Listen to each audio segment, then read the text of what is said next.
Podcast Answer Man, episode number 79.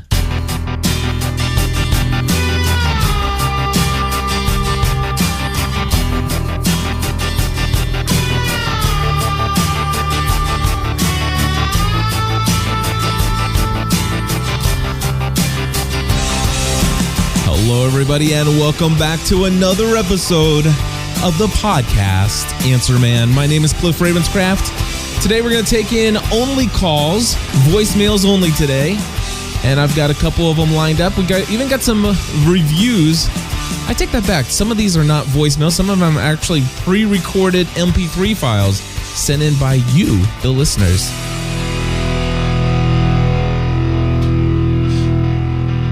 Oh, goodness gracious, folks. I'll tell you what, I love podcasting. And before I get started, I just have to say thank you for those of you who nominated a Podcast Answer Man for the 2008 People's Choice Podcast Awards. I do want to let you know we've been officially nominated and voting has already begun. In fact, we had 6 of our podcasts nominated for the 2008 Podcast Awards. And if you haven't done so already, go to gspn.tv. For those of you who don't know, gspn.tv is my official, generally speaking, production network. So, in fact, the Podcast Answer Man is just one of 19 shows that I produce for the network. And if you go to gspn.tv on the main page, you'll see the 6 different podcasts that are listed there on the site that have been nominated for 6 different categories. And you're allowed to vote once every 24 hours for 15 days, all the way through November 6th. And if you want to help me get the word out about the Podcast Answer Man and the work we're doing here, I'd appreciate your vote. So to get things started off today, I love the fact that you guys are sending in lots of audio questions via the voicemail line. I want to encourage you to do that. Area code 859-795-4067. I also want to say thank you to those of you who have sent us some audio feedback, giving us some reviews of some different equipment that either you've purchased somewhere else, or especially thankful for those of you who have purchased it from me and called in and give me some feedback about the equipment. And that's exactly what we're going to start off with first. This is my good friend Wayne Henderson from WayneLHenderson.com. Here, take it away, Wayne. Hi, Cliff. This is Wayne from Wayne Henderson Voiceovers, and I wanted to call you, but then I thought maybe an MP3 would offer the sound quality that we need to give the example that we're trying to put across. Recently purchased the Aphex Aural Exciter with Big Bottom at no extra charge from you at podcastanswerman.com, as well as a new Behringer mixer for my voiceovers and podcasting studio setup. Already had the Heil PR40 from about 6, maybe 9 months ago. Been very happy with that. And we also bought some other rack-mounted goodies. Been trying to figure out the cabling, the routing, and just getting the whole thing set up the way I like it, tweaking the settings and so forth. And thanks again for going the extra mile, contacting Behringer and finding what I was doing wrong as far as how to set in the cables in and out and through the Aphex Aural Exciter. I think we are now pretty much set, although I'm still playing with the settings. But I did want to send you this to give you an example of what we've got. So far, everything's just clean straight through without the Aphex Aural Exciter being turned on, just straight into the Behringer mixer. And ever since my consult call that I had with you about a month ago, I now am recording everything direct into my Zoom H4 portable recorder, except for my Skype podcast that I'm still tweaking those as well. But anyway, let's go ahead and turn on the Aphex Aural Exciter and see if you can notice the sound difference in my voice. It's hard to describe for myself. I would say it maybe has more presence, maybe has a little bit more of a radio sound. Let's turn it back off again. So now we're back, just the straight signal, which still sounds great through the Heil PR40. But then we turn on the Aphex Aural Exciter with Big Bottom, and we get that little extra punch. So I think using this, as well as the other goodies I got from you, are going to help me take my podcasts and my voiceovers to the next level. I want to make them sound better and better all the time. Thanks again for listening, Cliff. And now back to the Podcast Answer Man podcast, and I'll be listening. All right, Wayne, thank you so much. And I am so excited for you. It sounds to me like you've got some some progress that you've been making in the studio. I know that it's been a joy for me to sell you lots of equipment as you've been adding, but I'm certain it's been probably even more so of a joy to build a studio with the rack and your Aural exciter, and you got the mixer happening over there and the Heil PR40. When it all comes together and it starts sounding good. Yeah, the Aural exciter sounds really nice. It does have that boom to the voice. You could definitely tell it's got the big bottom. And so that's a great piece of equipment. It's one I had not used before, so I'm appreciating the feedback that you've given me on it, in fact. So, who knows? Maybe we'll throw one of those in the rack here at the Podcast Answer Man studio. So yeah, that was great. I love that. And as far as the settings, you'll probably tweak it for quite some time and stuff like that. So I'm just glad that it's all working out for you. And I was happy to help you with your cabling issues. And I'm glad that we finally figured out the way to channel it through even without the insert output cables like I have on my own mixer. So very glad to help. Next up, we're going to a question that was phoned in by Aaron Benedict. He happens to be, look at that, 2 GSPN.TV Plus members in a row. I appreciate these calls, Plus members. This is awesome. This comes in from Aaron. Hi, Cliff. It's Aaron Benedict from Brooklyn, New York. I had a question for the Podcast Answer Man show. And the question is, you had talked about it, I think it was now 2 episodes ago, that I know you're very big into Wupra now, I believe is the pronunciation. I'm not 100% sure in terms of... All right, just 1 second. I know that the call, it sounds like a cell phone, but anyway, he was talking about Woopra, WOOPRA.com, for those of you who are taking notes, I hear out there as you're listening to the Podcast Answer Man, but that's Woopra. And let's go ahead and finish up the rest of the call here. Real-time web stats. But what can be used to judge the amount of listeners to the show? Is that just straight downloads of how many times an episode has been downloaded, and stuff along those, questions along those lines? The reason I'm asking is that we do have, for my podcast, that my wife and I do, the infertility podcast, some interest in somebody advertising, but they'd like to see some metrics in terms of amount of listeners and those types of businessy things.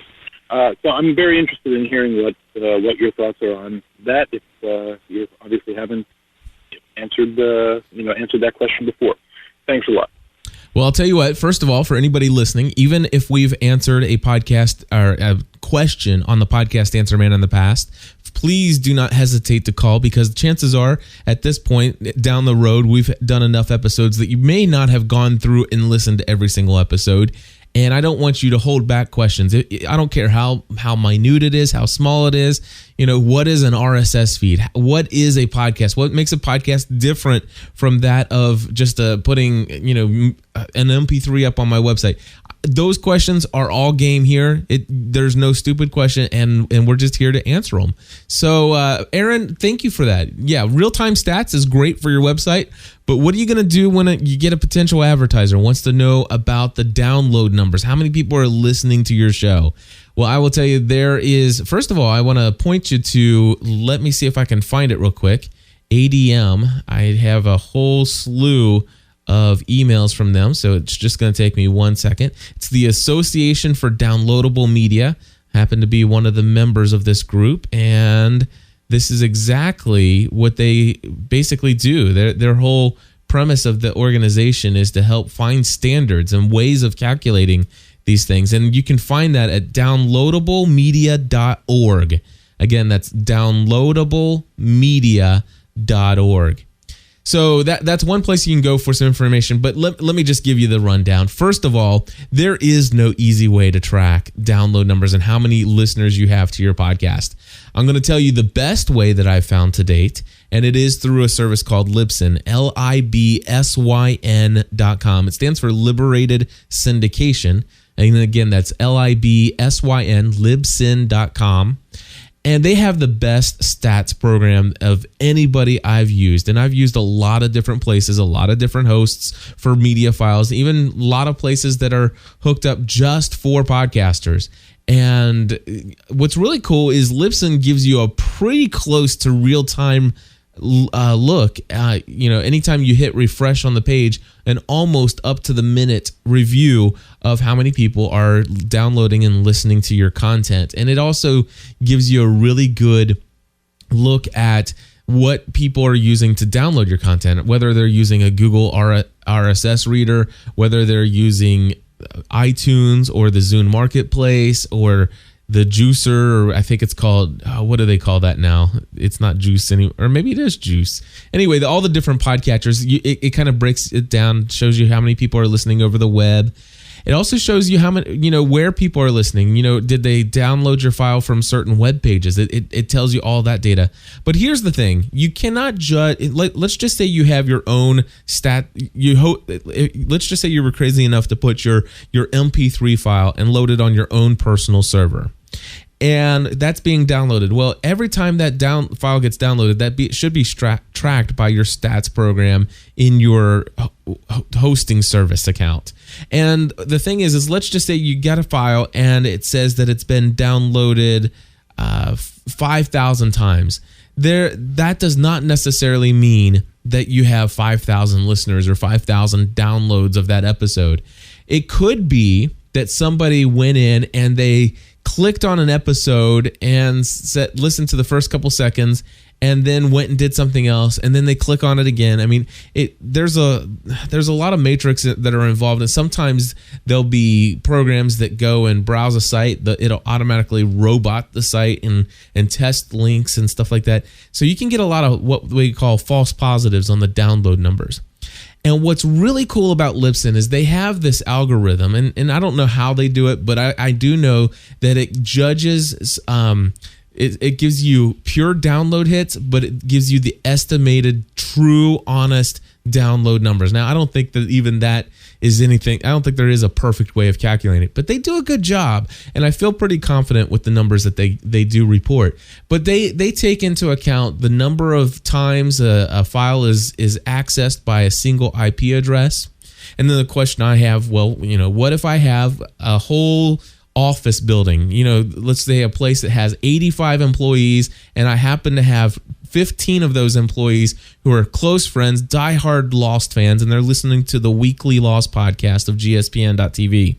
Well, if that's the case, then if this program weeds out all similar IP addresses for the same file, which I've had with several of the podcast hosting services in the past, then even though I have 10 people listening, I've got only one download number. And so that's not good. So what Libsyn does is it calculates. It says, okay, how many times from this IP address, and it calculates maybe within 2 minutes of the last time, or if it's within 3 minutes. If it's been more than 3 minutes and then it gets hit again from the same IP address, maybe that's somebody else who's listening to the episode and they say to somebody else, hey, you should listen to it, it's available now, and they go and download it. Yeah, whatever the case may be, they have some good ways of trying to have an algorithm, and their stats program is absolutely amazing as long as it's up and running, which I think they're pretty good at, to be honest with you.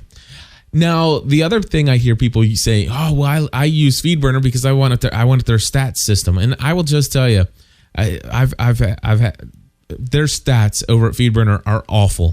They're absolutely useless stats, and they mean nothing. And not only that, but the problem with using stats programs that only read RSS data, which, again, they're not even capturing at all. Not even close. Now, I use FeedBurner, and FeedBurner, I recommend FeedBurner for all of my clients. However, the thing is that I do not recommend anybody even consider looking at their stats over there. And one of the reasons is not only do they not do good at capturing the RSS data, but that only counts the RSS data. I have approximately 3,000 people that hit my GSPN.TV website every single day just to listen to the episodes that are released, and they listen to them right from the Flash badge player on each of the posts that I create. And I know that because of my statistics program. And I also know that from Libsyn.com. It tells me that what page they were on when they clicked on the button to load up that MP3 file. And so that's what I do love about Libsyn is that, you know, you're getting about probably in my consideration, the most accurate data you can on your stats program. Anyway, congratulations on the potential interest in your advertising. I've shared many times here in the past, and especially in the last episode, you know, I'm not opposed to advertising. I just, you know, I think that they're, you know, one of the things you're going to find is like they're going to want numbers and they're going to want this, and you got to work harder for those advertisers, and they're going to place some expectations there, you know, and of course if that works out financially for you and it makes sense to do that, and you got a good fit of a sponsor for your audience, by all means, you know, hey, there's one thing for sure, it takes a lot of work to podcast, and I think, you know, if the content's there and stuff like that, then probably being able to earn a living or at least some extra income from what you're doing is very worthwhile. All right, so let's see here. Next up, we're going to go to Mr. Moody's mic issue, and here is that feedback now. This is Cousin Ed from Atlanta, Georgia. I recently found your show. His show has been very, very helpful. I'm new to podcasting, and his tips are better than anybody else I've seen yet. I have one major question, sound quality. Sound quality is my major question. I'm having a problem with getting a lot of feedback or echo. Reading a lot of forums and stuff. They're talking more about it being the room that you're in. We have 3 hosts and sometimes an extra guest, 4 hosts. That's 4 mics, and I'm getting bleeding into all 4 mics. I've had a couple suggestions. Location is one. Which location is the best thing about what we're doing due to the show? Next suggestion I have is partitions, so it doesn't all the sound doesn't go in each mic. The last show we did, we tried a partition, and it actually worked a little bit. It was makeshift. It wasn't anything. It was off the cuff. We just put up some pillows and try to partition it out. That worked. I gotta listen to the show again, but it sounded like it worked a lot. But the main question I wanted to ask, could it be the mics? Could it be the program? I'm using Cool Edit. What are your suggestions on that? So, you know, we have high quality USB mics. What are your suggestions? I do thank you very much. You can find my show at Mr. Moody's Neighborhood.mypodcast.com. Thank you. Have a great weekend. I'll look forward to your next show. All right. Well, thank you so much for your question. And if you listen to me long enough, you're going to hear this multiple times. Number one, I'm really not a fan of USB microphones. If you're really getting serious into podcasting, I think they work great, especially if you're by yourself or whatever. But it sounds to me like you're having an issue with multiple microphones, which I'd be interested in hearing how you're doing multiple microphones with high quality USB a system, unless you're using multiple computers to record and then stitching them all together. But if you're using multiple USBs in the same computer, I'd love to know what program you're using to do that, because I got a lot of people want to know how to do that. But anyway, your question is, and it sounds to me like your number one problem is that you have some high quality condenser microphones. Now, condenser microphones are microphones that are powered, and they are set up in such a way that that thing's going to pick up a pin drop in the room. In fact, if you go back to podcastanswerman.com, and in there's a little search box there at the top, you can actually type in Power of the Heil. Just type that, Power of the Heil, Heil, and that'll take you to an episode called Power of the Heil Microphone, or the Heil PR40. And that episode, I gave you the difference between this podcast microphone that I'm using now, which is the Heil PR40, and 3 or 4 different other podcast microphones, and one of them being a condenser microphone. And when I did it, I dropped a pen on the floor, on the carpet, on the other side of the studio, and you could hear it with no problem at all. And so your issue is that you've got your other person in the same room, and their microphone is if it's a condenser microphone, it's not only going to pick up their voice in their microphone, but it's going to pick up their voice in everybody else's microphone. If you're all using condenser microphones, it's going to pick up everything in the room. And so you're going to have that echoey kind of sound effect, even beyond just the standard in the room by yourself with a condenser microphone. I really do not like condenser microphones for podcast recording in studios. Condenser microphones are perfect for out on location stuff where maybe you want to bring in the ambient noises of, let's say, the train station or the cars passing by on the highway, or if you're out in the forest or out in the woods and you want to pick up the crickets or whatever. That's when condenser microphones are great. But in studio, I suggest only dynamic microphones.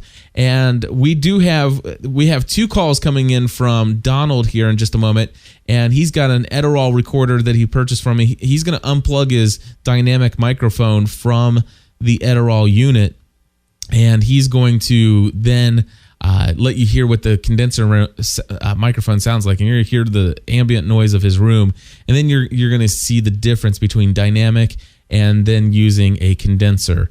And so that's really number one. The other thing you can do, of course, is and mic placement is a huge issue for folks. One of the things that you're going to want is you want to definitely have a pop filter. If you don't have a pop filter, I'll move mine out of the way. My pop filter. This is why I have a pop filter, because if I don't have a pop filter, it pops a lot when I do my P's. And so and my F's are filter. So basically, I just bring my pop filter right back down. Now it doesn't do that.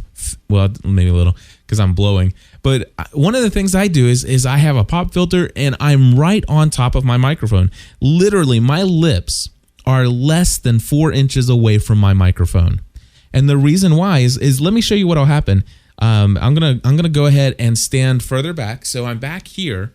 Now, I'm probably about 1 foot away, about 12 inches away from the microphone. And for that to get as loud as I'd like it to be, I have to actually do this. I have to gain the microphone up.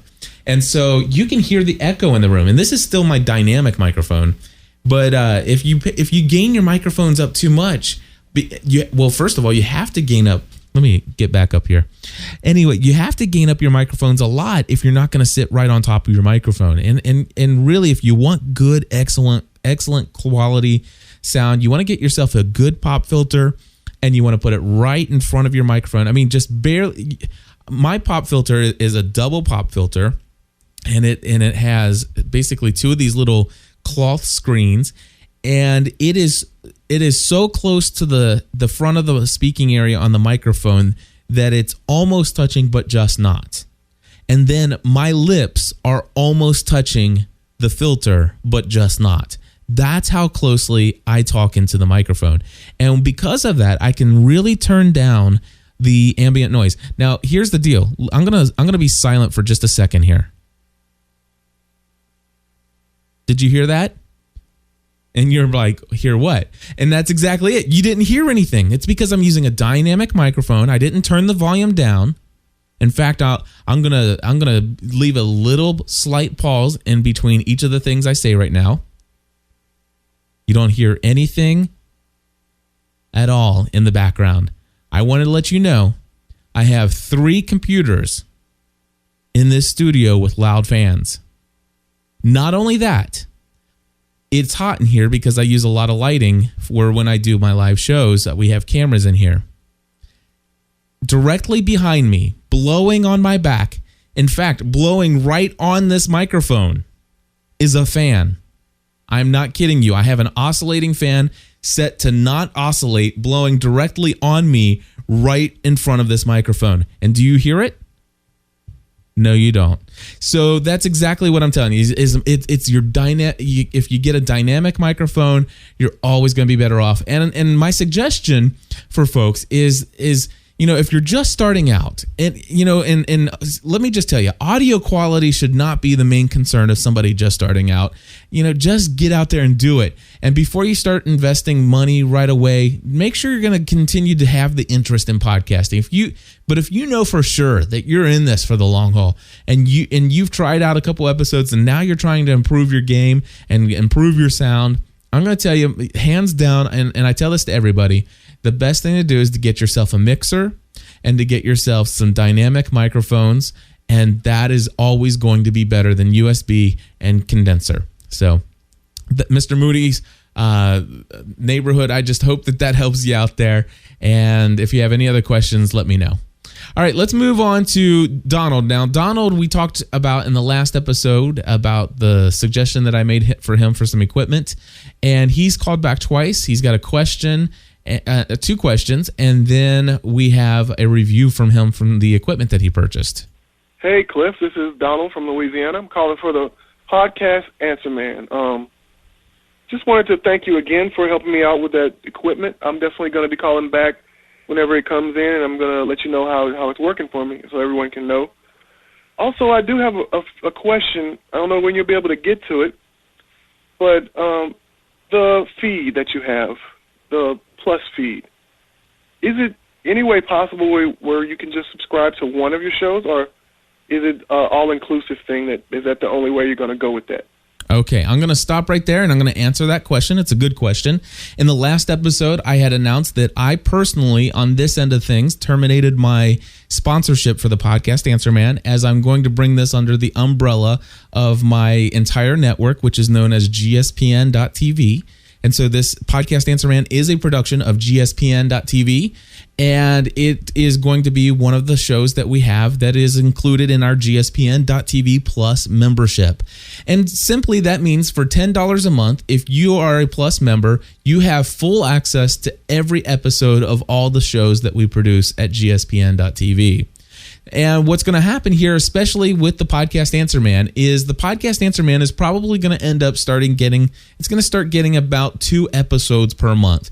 The standard has been every other week we're going to release an episode in the free feed, and then of course once a week or every week the Plus members get an episode.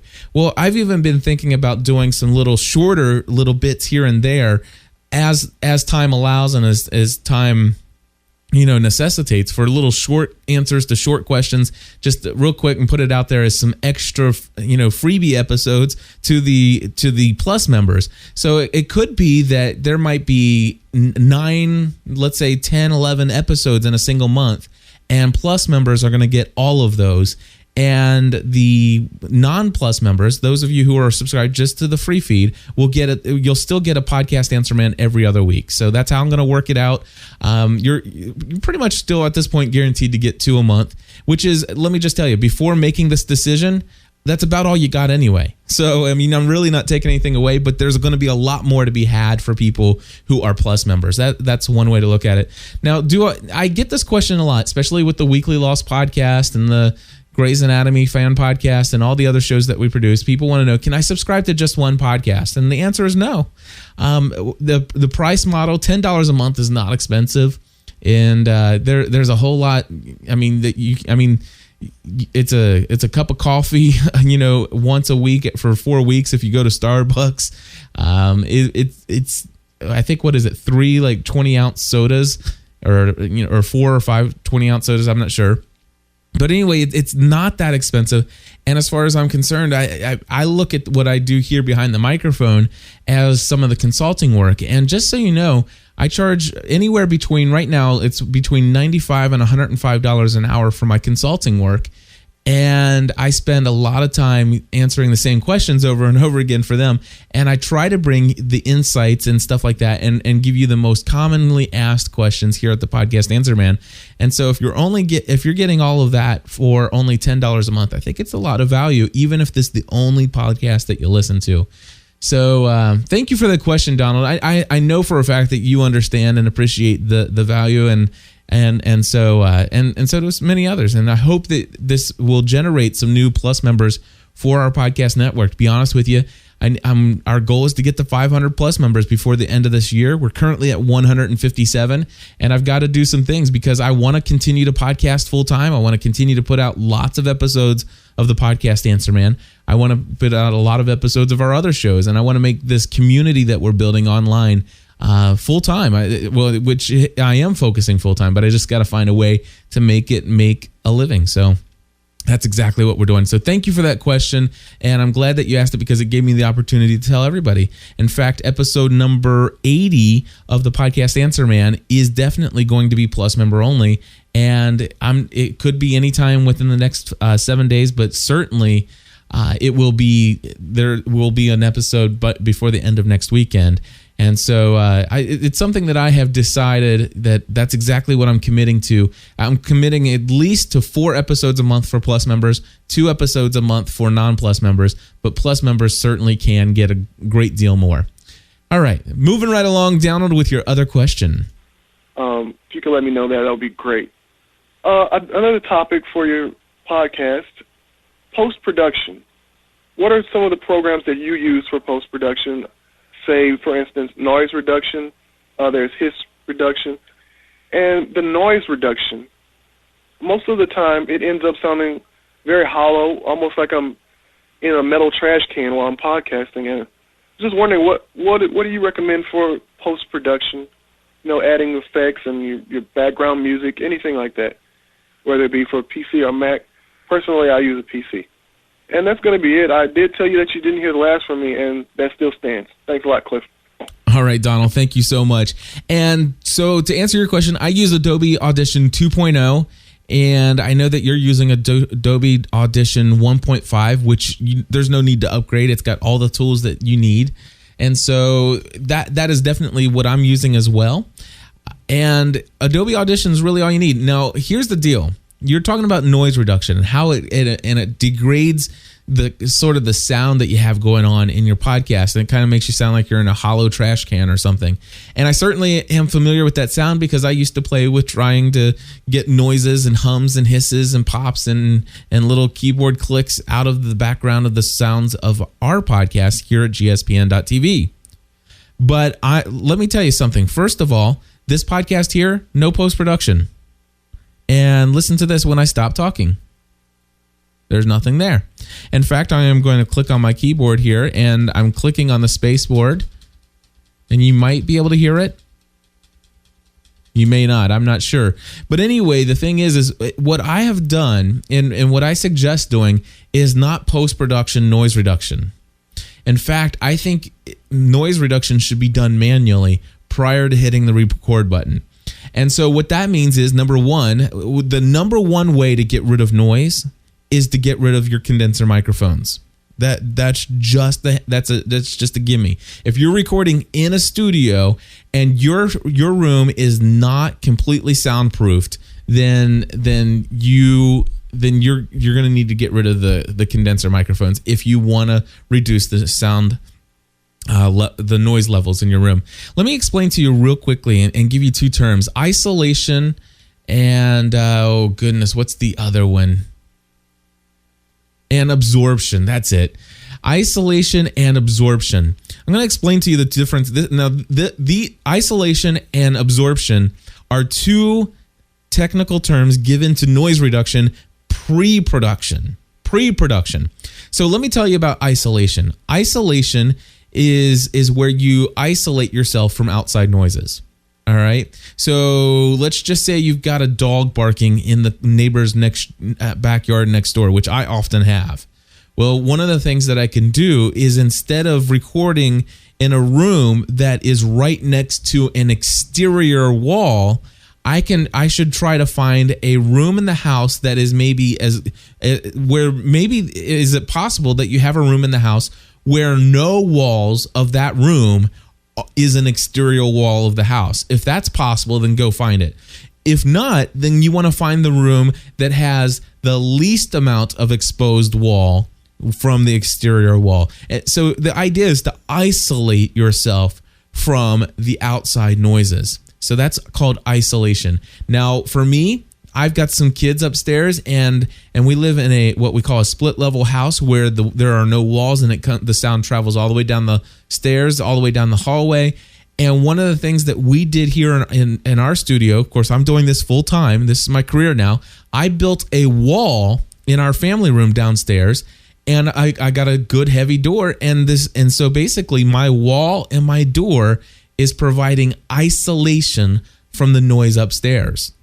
And the other things that I did, of course, I'm isolating myself from certain noise in the room. So that's this thing called isolation. There's another thing called absorption. Now, absorption is where basically your voice travels, and let me give you some examples of that. I did this earlier in the episode, but hello everybody, this is Cliff, and I'm out here talking in the room, and you can hear my voice echoing off all these walls. Now, I'm going to turn my dynamic microphone all the way back down, because what happens is I did not do any absorption in this room except for some natural absorption. Now I have a couple walls in my office here that have it's kind of like a shelving system because of the way the concrete foundation of the house. It has a ledge all the way across. One of the things that I did to provide some natural absorption is I put books all over the wall. And so I have this whole row of books, and it helps absorb some of the sounds, or at least dampens it. It doesn't really absorb it, it dampens it a little bit. Now, one of the things you could do is you could go to a pro audio store, and you can purchase these foam things that are made just specifically for absorbing sound. And those things are not inexpensive. I mean, they're extremely expensive, in fact. And you basically put those around, and what they do is they actually absorb the sound into the material, and therefore you don't have the echo. And that's where, if you have a condenser microphone and you have an isolation chamber, or your room is isolated, your studio is isolated, and you have some good absorption materials, then you have a soundproof room. And guess what? That's when condenser microphones in a studio are awesome. In fact, the better and more expensive the condenser microphone, chances are the more golden the sound is going to be. But here I am. I'm in a room that has a pretty massive exterior wall, where a majority of the wall behind me is a window that's right outside the backyard of my next door neighbor's dog barking in the backyard, which you don't hear, by the way. And of course, I have a wall that I put up. But as far as that, I've got these flat walls. I didn't put any carpeting on the walls. I didn't put any special high quality and absorption materials on the walls. I didn't even put a blanket up on the wall or anything like that. All I did is I went out and got myself a very high-end, high-quality dynamic microphone and a good mixer, and I'm just speaking right into it, and I'm able to create a pretty decent sound. So no noise reduction on this podcast when I'm done recording. Now, as far as some other folks, here's what I'm going to suggest doing. Get in your car. Pull your car into the garage. Turn it off. Don't sit in it with it on, please.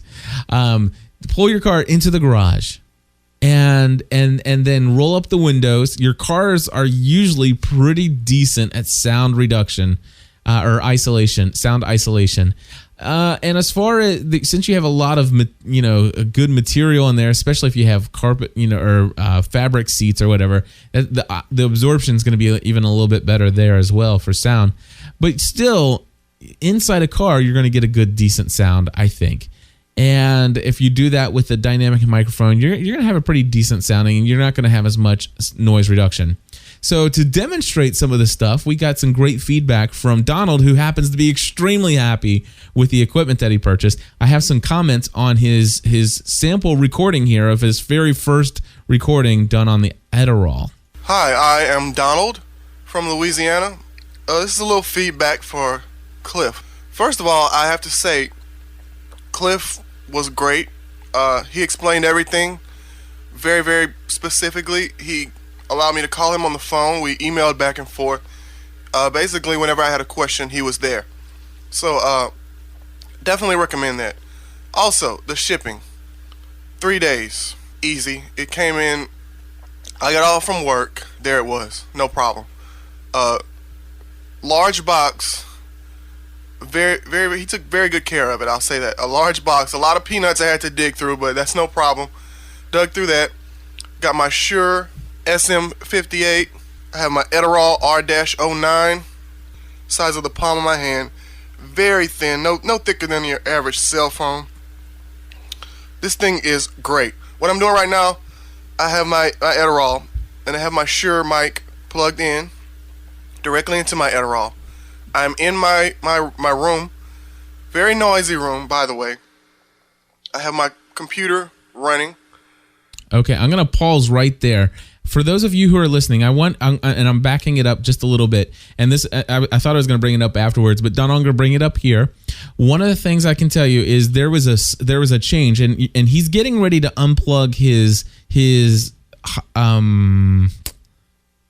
he got the Shure SM58 mic. He's getting ready to unplug it. But right now, as he was talking, this first whole minute or so here was all recorded with his Shure SM58. And I believe it was probably sitting on the tabletop microphone stand.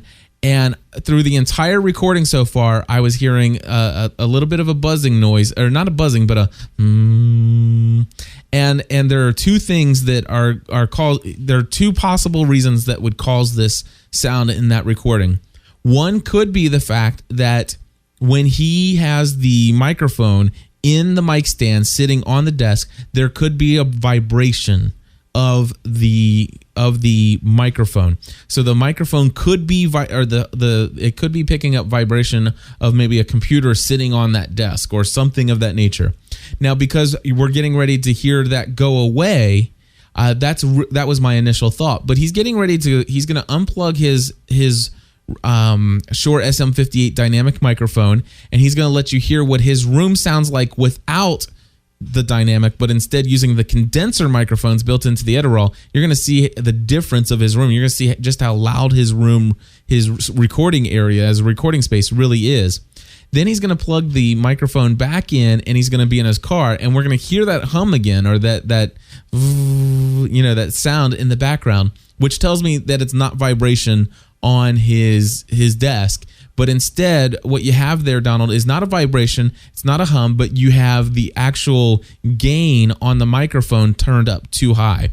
And there is a high and a low setting on that microphone, there's a high and low setting on mic gain, and you do want it on high. But when you have it on high, if you look over on the left-hand side of the unit, I believe it is, you should have input level, and you can go up and down, and you're going to want to turn that input level down so it doesn't raise the noise floor up into the recording. So let me go ahead and finish up the rest of his review here. My room, very noisy room, by the way. I have my computer running. This is the actual sound in my room. This is the sound of my room. Got my computer running in the background. I have my air conditioner, central air running. It is very, very hard for me to record in this room. I have to do a lot of post noise reduction, a lot of things I have to do. So this is without the Shure mic. Plugging in the Shure mic now. Wonderful, wonderful sound. Now what I'm actually going to do now is go into my car. Okay, I'm in my car, believe it or not. As Cliff said before, the pause function on the Edirol is very useful. I just paused it, and you probably didn't even know. So anytime you want to pause, you can pause it. This is pretty much what I wanted from Cliff, and he came through. What can I say? You see, the problem, I'm a podcaster. I have this noisy studio. I have family that runs in and out. I have an alarm system on my house. Whenever someone comes in the door, this thing will beep, and a condenser mic picks up every single beep. When you type it on a keypad, you can pick up every beep on the keypad until it stops beeping. Cars that pass by outside, it picks it up. So I have a lot of noise reduction that I have to do. With this here, I don't have to do anything basically. I can do some noise reduction, but it's not really necessary. So my problem was I need to record this podcast, but I have very, very limited time to do so. So now I'm recording, someone comes home, I can go into my car and literally record. I can go sit at the beach and record. As Cliff said, the Edirol will pick up those sounds at the beach. That's a wonderful sound. I wouldn't mind doing that. If I don't want the sound, I plug in my dynamic mic, I have my mic stand, it works. I'm not going to take up any more time. This thing is wonderful. I don't know what to say. Cliff, you can edit this however you see fit. Thank you, Cliff. Thank you. Alrighty. Donald, I'm so excited for you. I'll tell you, the Edirol R-09HR, whenever somebody purchases one of those, it's always like they're head over heels for it and immediately want to send me feedback. So that's awesome. A lot of people buy the Zoom H2 because it's $200 cheaper, and actually the sound quality is just amazing on the Zoom H2. But I never have anybody ever call back with the same kind of feedback as the Edirol, because the Edirol is just a piece of beauty all the way from the recording, the sound, and especially the menuing system. I did edit his recording down from 5 minutes to 3 minutes and 20 seconds. So one of the things that you didn't get to hear is the fact that he was recording all of it. He did all this stuff, and not once did he look at the owner's manual as far as how to switch between mic and all that other stuff. It's that easy.